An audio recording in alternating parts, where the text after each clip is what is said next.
India is too good. এই match নিয়ে আমি বেশ ডাউটফুল। ইন্ডিয়া যেরকম উঠছে, উঠতে উঠতে যেভাবে মাটিতে পড়বে ত্রাস করে, লাস্ট 2 ম্যাচে 250-এর উপর রান করেছে। মোটামুটি সব দল বুঝে ফেলেছে অভিষেকের দুর্বলতা কোথায়। এই লেভেলের মাল্টি ট্যালেন্টেড ক্রিকেটার খুব কম দেখা যায়। ফাইনালে কি আরেকটা কিছু ওয়েট করছেন? মানুষের নজর থাকবে অভিষেকের প্রতি, যেটা আসলে ইন্ডিয়ার জন্য একটা ওয়েক আপ কল ছিল। মহা ড্রামাটিক টি-20 বিশ্বকাপটা শেষ হতে যাচ্ছে। আপনাদের কি প্রেডিকশন নিচে কমেন্টস করে জানান।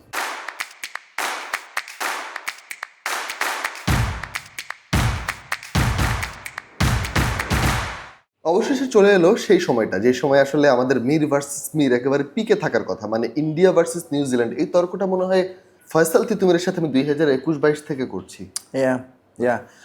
কারণ হচ্ছে এই দুটো দল আইসিসির মানে রেগুলার নকআউট ম্যাচগুলো খেলছে, সেমিফাইনাল এবং ফাইনাল। তবে এই প্রথমবারের মতো টি-20 ফাইনালে ইন্ডিয়া ভার্সেস নিউজিল্যান্ড, এবং দেখতেই পাচ্ছেন ব্ল্যাক আর এই যে ইন্ডিয়ান কালার, এবং অবধারিতভাবে ম্যাচের ফলাফল তো আমরা জানি। এই ম্যাচে আসলে ইন্ডিয়া যেরকম উঠছে, উঠতে উঠতে যেভাবে মাটিতে পড়বে ত্রাস করে, যেরকম মির রায়হান মাসুদ প্রায়শই পড়ে যায়, ব্যাপারটা সেরকমই হতে যাচ্ছে। হ্যাঁ, মানে আমার সমর্থনটা অবভিয়াসলি ইন্ডিয়ার প্রতি, বাট এই ম্যাচ নিয়ে আমি বেশ ডাউটফুল। আমরা যদি একটু ডিসকাশন করি, সেই ডিসকাশনের মধ্যে শুরুতে একটা ডিফেন্সিভ মোডে চলে গিয়েছে আমাদের মির রায়হান মাসুদ, বাট এই আমিও আসলে একটা কনফেস করা দরকার, সেটা হচ্ছে ইন্ডিয়া ইজ টু গুড। মানে ইন্ডিয়া দলটা মানে এত ভালো দল, মানে তাদের আসলে খুব খারাপ না করলে নিউজিল্যান্ডের পক্ষে জেতাটা একটু ডিফিকাল্ট। বাট স্টিল আমরা কিছু ট্যাকটিক্স নিয়ে কথা বলবো, গেমের ভেতরে গেমগুলো নিয়ে কথা বলবো, এবং পরিসংখ্যান তো আসবেই। মানে আমার কাছে এখনো পর্যন্ত যেটা মনে হয়েছে, ইন্ডিয়া এখনো পর্যন্ত খুব অন দ্য রোপ ক্রিকেট খেলছে। অন দ্য রোপ ক্রিকেট বলতে সাউথ আফ্রিকার সাথে হারের পরে ইন্ডিয়া এমন একটা পজিশনে ছিল যে তারা টি-20 বিশ্বকাপ থেকেই বাদ পড়ার একটা পজিশনে ছিল। তারপরে সেমিফাইনালে যেভাবে ওরা উঠলো, ম্যাচের 16তম ওভার পর্যন্ত আমার কাছে মনে হচ্ছে ইংল্যান্ড এটা চেস করে ফেলবে কোনো না কোনো ভাবে। তারপর আরো বেশি হওয়ার কথা, যতক্ষণ বেথেল ছিল মনে হচ্ছিল ম্যাচটা ইংল্যান্ড জিততে বুমরার ওভার দুইটা ছিল, তো এই কারণে একটু Bumrah kind of cheat code একটা বলার। যারা হচ্ছে টি-20 ক্রিকেট অনেকদিন ধরে ফলো করছেন, 2016 সাল থেকে বুমরা একই রিদমে একই স্পিরিটে বল করে যাচ্ছেন। এবং হার্দিক পান্ডিয়া সেদিন যেভাবে তাকে সঙ্গটা দিয়েছেন, হার্দিক পান্ডিয়ার ওভারটা কিন্তু ক্রুশাল, 19th ওভার মাত্র 9 রান। ইভেন আর্শদীপও কিন্তু ওই সময় এসে পুরোটা ম্যাচে খারাপ খেলেছে, যে 16 রান পরে আর্শদীপ। এক্স্যাক্টলি, আর্শদীপের খুব ইন্টারেস্টিং। নরমালি পেসারদের ফার্স্ট স্পেল হয় খুব ভালো উইকেট টেকিং থেকে, আর্শদীপের অলওয়েজ দেখি সেকেন্ড স্পেলে সে এসে কভার করে। ফার্স্ট স্পেলে সে যদি আর্শদীপ হয়তো সেই পুরাতন আমলের পাকিস্তানি বোলারদের মতো, যারা পুরাতন বলে বেটার বল করে।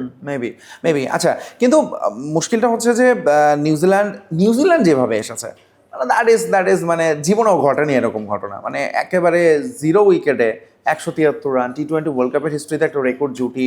গ্লেন ফিলিপস, সেইফার যে খেলাটা দিয়েছে, মানে সেটাও আবার আউট অফ দ্য ওয়ার্ল্ড। মানে অনেকটা ইন্ডিয়া যেরকম যেভাবে খেলছে, ঠিক সেরকম নিউজিল্যান্ডের ওপেনিং পেয়ার যে এতটা বিধ্বংসী হয়ে উঠতে পারে, সেটা আসলে ধারণা ছিল না এই ম্যাচের আগে। এবং একটা মজার ব্যাপার হচ্ছে, এই প্লেয়াররা, নিউজিল্যান্ডের প্লেয়াররা, এরা কিন্তু পিএসএল এক্সপার্ট। যেমন টিম সেইফার্ট কিন্তু পিএসএল অনেক বড় সুপারস্টার পাকিস্তান সুপার লিগে, এবং ইন্ডিয়ার এই টিমটা আবার IPL expert. So PSL versus IPL একটা ম্যাচ আপ এখানে হয়ে যেতে পারে। তবে আমি যদি আপনাকে প্রশ্ন করি বা জানতে চাই যে নিউজিল্যান্ডের এই টিমটা এবং ইন্ডিয়ার এই টিমটা, দুইটা টিমকে একটা দল বেশ বড় মার্জিনে হারিয়েছে এবং তারাই বিশ্বকাপের ফাইনালে নেই, এটা আপনার কাছে কেমন লাগছে? এইটা তো কেমন লাগছে জানি না, কেমন লাগছে। সাউথ আফ্রিকা এই আহমেদাবাদেই নিউজিল্যান্ডের সাথে তারা মানে খুব কনভিন্সিং 17 বল হাতে রেখে 170-এর মতো একটা স্কোর ছিল, মানে সুপার 8-এর ম্যাচে খুব কনভিন্সিংলি তারা জিতে নিয়েছে। এবং তারপরে সেমিফাইনালটি উল্টো ফল আমরা দেখলাম, নিউজিল্যান্ড খুব কনভিন্সিংলি সাউথ আফ্রিকাকে হারিয়ে দিল। নর্মালি সাউথ আফ্রিকা যেটা করে চোক করে, সেই চোকার্স বলার জন্য যে পোল পজিশনে আসতে হয় ম্যাচে, সেই পজিশনেও সাউথ আফ্রিকা আসতে পারেনি আসলে।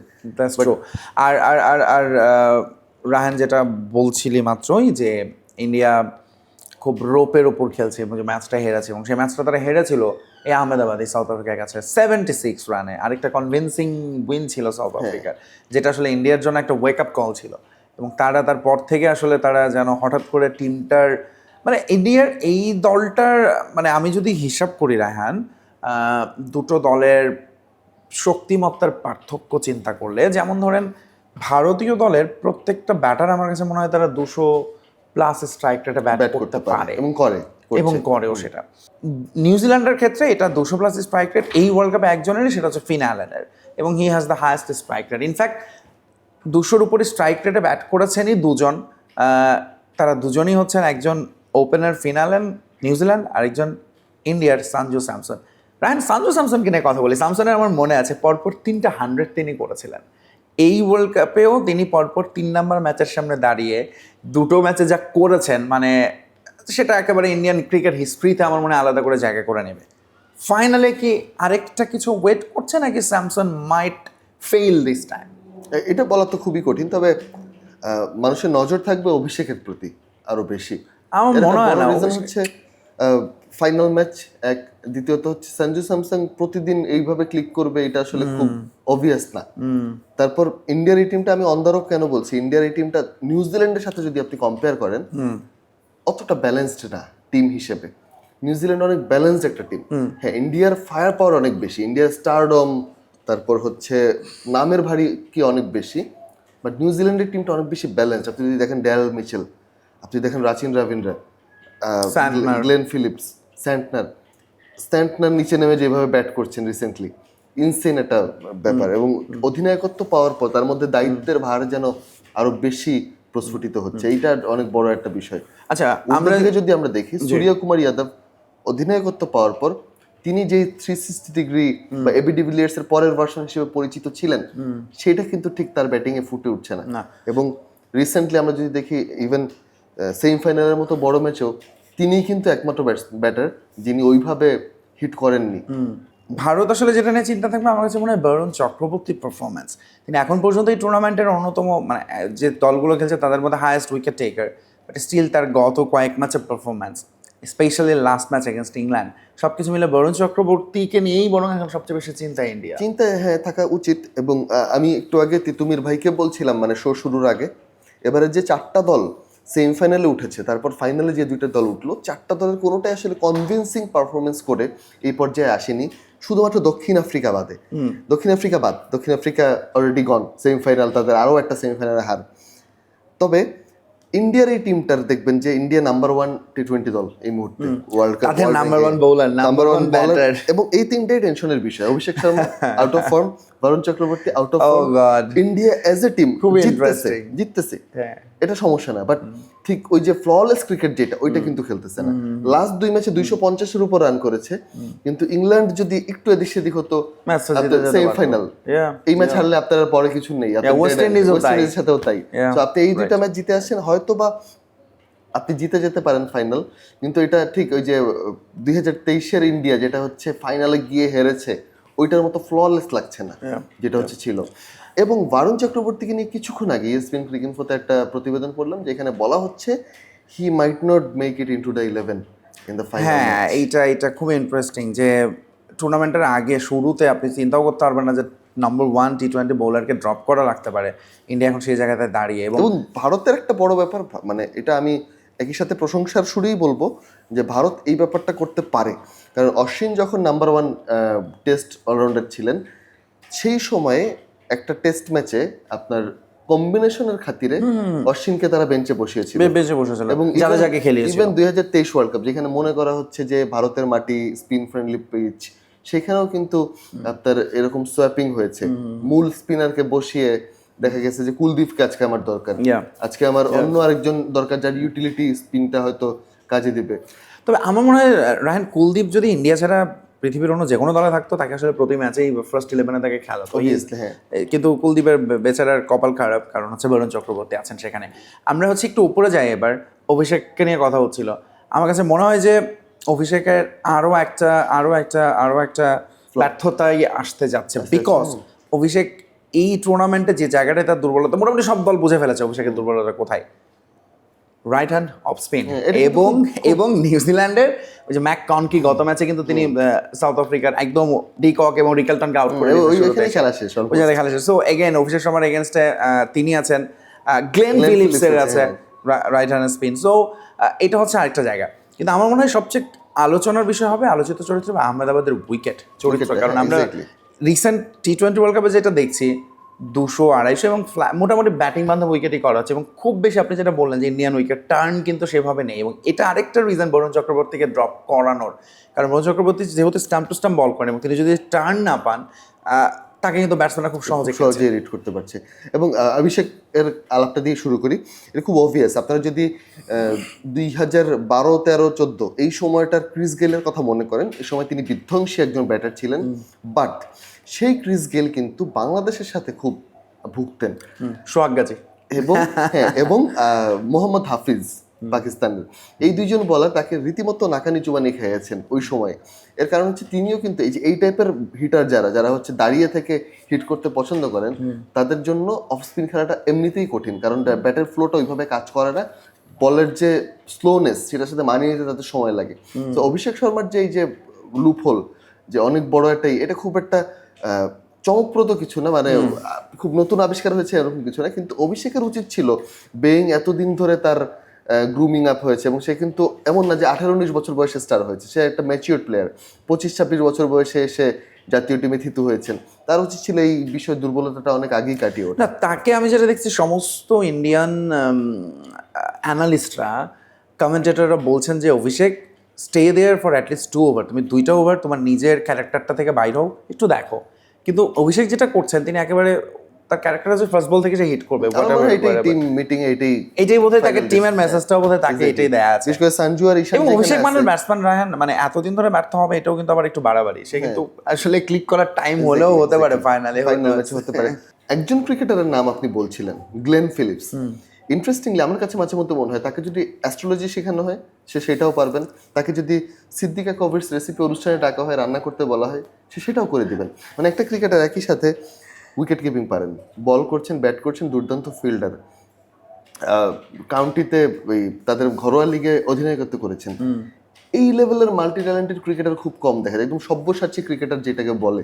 গ্লেন ফিলিপস একদম পারফেক্টলি সেইখানেই আছেন। যেটা মনে হয় সবশেষ এবিডি ভিলিয়ার্স উনি বল করতে পারতেন। গ্লেন ফিলিপসের সম্পর্কে রায়ান যেটা মাত্র বললো, মনে হয় এটা আরেকটু সহজ হবে এরকম বোঝানো যদি গ্লেন ফিলিপসকে যদি বলা হয় যে তোমার রাতে তোমার একটা ম্যারাথন আছে 10 কিলোমিটার দৌড়াবা, ভোরবেলা তোমার একটা সুইমিং আছে, ট্রায়াথলন করে তুমি এসে ক্রিকেট এবং সন্ধ্যাটা টি20 ম্যাচ সবগুলো শেক করে দেবে। এবং সেই গ্লেন ফিলিপসও কিন্তু ক্যাচ ড্রপ করেছিলেন দুইটা, টোটাল এবং দুইটা। এইটা খুবই interesting, Glenn Phillips catch drop করেছেন। কেমন মনে হয় ক্যাচিং এ লাস্ট ম্যাচে যেটা ইন্ডিয়া এবং ইংল্যান্ডের মধ্যে পার্থক্যটা করে দিয়েছে ইন্ডিয়ার ফিল্ডিং রাহান, ইন্ডিয়ার যে ক্যাচিং ছিল। বিশেষ করে হ্যারি ব্রুককে ধন্যবাদ, তিনি যেভাবে সঞ্জু স্যামসনের ক্যাচটা মিস করেছেন। রাইট, সো ইন্ডিয়া হচ্ছে ক্যাচিং ওয়াইজ, সো আমার মনে হয় দুইটা দলই ফিল্ডিং ওয়াইজ বেস্ট টিম হয়তো আমরা দেখতে পাবো এই ম্যাচটাতে ফাইনালে।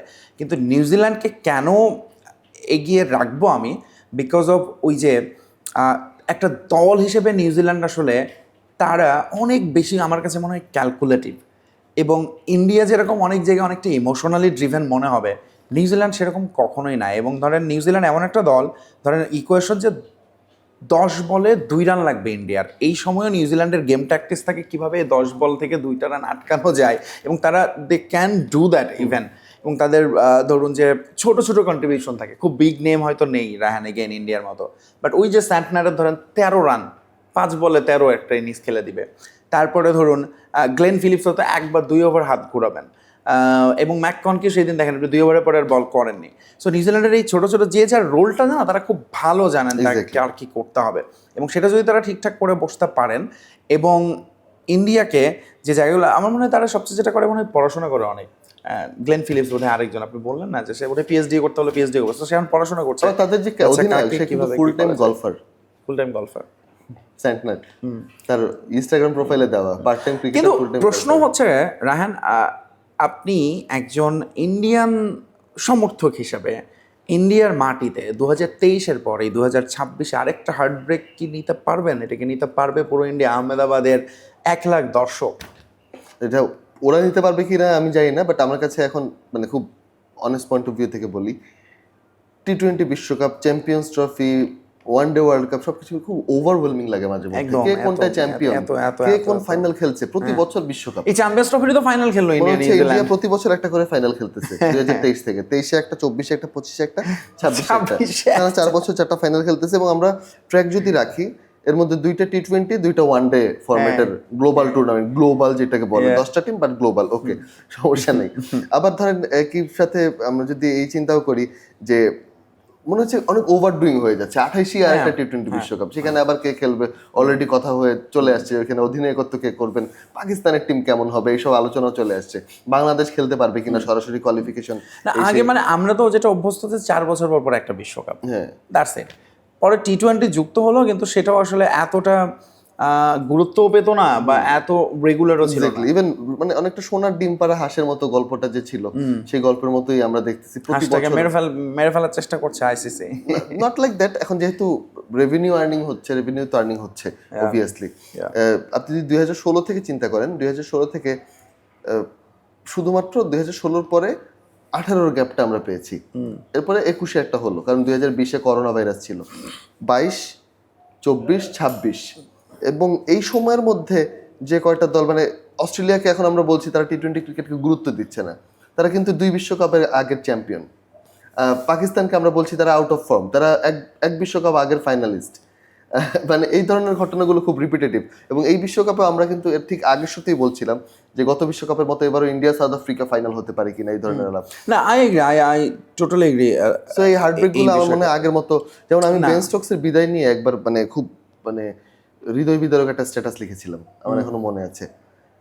প্রথমে দেখলাম সে ওয়ানডে ফরম্যাট থেকে বিদায় নিয়েছে, পরের দিন দেখি সে টেস্ট ফরম্যাটে খেলছে। তো আসলে ভিজিবলি তো আমার কাছে বিদায়টা না, আসলে এই ক্রিকেটটা আসলে এমন একটা জায়গায় চলে গেছে, তামিম ইকবালকে আপনার 3-4 বার বিদায় দিতে হচ্ছে, গুড বাই তামিম ইকবাল, আজকে আমাকে আর মানে ভুলে যায় না। এবং আমাদের সাকিব আল হাসানকেও আসলে আরো একবার হয়তো বিদায় দিতে হয়, ডাকতে হয় দলে। ইভেন পাকিস্তান সিরিজে সাকিব আল হাসান খেলবেন এরকম আলোচনা দেখছিলাম জোরে সোরে।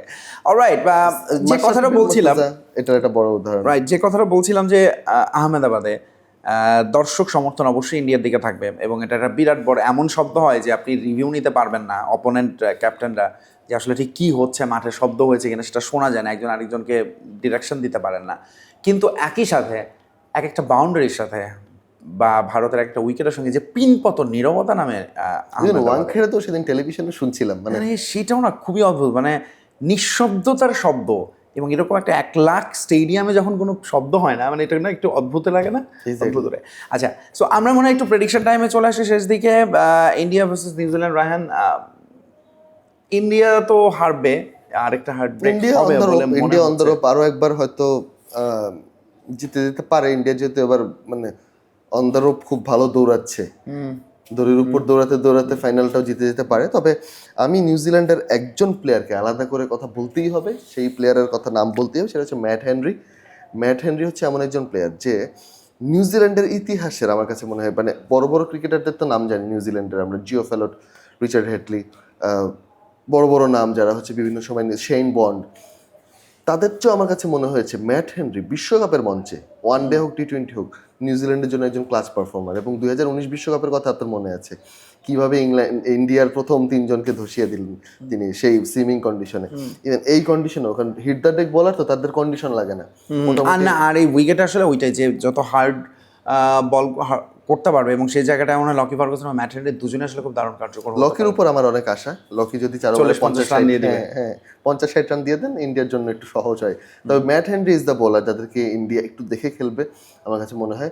আবার ইন্ডিয়ার যেহেতু বুমরার মতো একজন বোলার আছে, দুই দিকেই আসলে, সো বুমরা এমন একটা চিট কোড, আপনি যদি মোটামুটি 200-র মতো একটা স্কোর আপনি দাঁড় করাতে পারেন, এরপর আমার বুমরা আছে, 4টা ওভার আছে, আপনি 16 ওভারে যদি 170 নেন, 16 ওভারে 170 নেন, বুমরা ওই 4 ওভারে 30 টাকা কঠিন হয়ে যায়। হ্যাঁ, মানে অপোনেন্টকে আসলে ওইভাবে হিসাব করতে হয় যে বুমরা 24টা বল ছাড়া আসলে কিভাবে আমি 30-35 রান নিব সর্বোচ্চ। খুব ভালো। এবং 200-র কথা বললেন, আমার মনে হয় যে এই মাঠে এই ফাইনালে আরেকটা 200-র ম্যাচ আমরা দেখতে যাচ্ছি, 200 প্লাস মাইনাস রান হবে, এবং hope for very good chase, যেন একটা এন্টারটেইনিং ম্যাচ হয়, এবং শেষ পর্যন্ত নিউজিল্যান্ড জিতলে ব্যাপারটা খারাপ হবে না, আর ইন্ডিয়া জিতলেও খারাপ হবে না। এবং 2015 সাল থেকেই আমরা দেখছি নিউজিল্যান্ড এমন একটা দল যারা হচ্ছে টানা ফাইনালে হার্ট ব্রেক দেওয়ার জন্য খুবই Yeah. ইন্টারেস্টিং একটা খারাপ লাগে না। আর নিউজিল্যান্ড এমন একটা দল যাদের যে দলটা আসলে প্রত্যেকের বেশিরভাগেরই সেকেন্ড চয়েস থাকে। হ্যাঁ মানে আমার নিজেরও পছন্দ নিউজিল্যান্ড। 2015 সালের অস্ট্রেলিয়ার বিপক্ষে ফাইনাল, 2019 সালের ইংল্যান্ডের বিপক্ষে ঐতিহাসিক ফাইনাল, 2021 সালে টি-20 বিশ্বকাপের ফাইনাল, মাঝে টেস্ট চ্যাম্পিয়নশিপ খেললো, চ্যাম্পিয়ন্স ট্রফির ফাইনাল, ওই একটাই জিতছে মনে হয় টেস্ট চ্যাম্পিয়নশিপ, সে ইন্ডিয়ার সাথে। সো টি-20 বিশ্বকাপের ফাইনাল অলরেডি সেই নাটকীয় মহা ড্রামাটিক টি-20 বিশ্বকাপটা শেষ হতে যাচ্ছে, যেখানে বাংলাদেশের অনেক বড় বড় প্রাপ্তি আছে অ্যাজ পার ফয়সাল তিতুমির, এবং পাকিস্তানেরও। কিন্তু ফাইনালে হচ্ছে ভারত এবং নিউজিল্যান্ড, দেখা যাক কি হয়।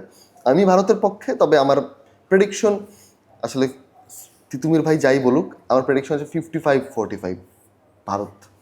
ওকে ওকে, লেটস সি। আমার প্রেডিকশন তো আগে দিয়ে দিছি। সো আপনাদের কি প্রেডিকশন নিচে কমেন্টস করে জানান। Bye bye, tata. Thank you.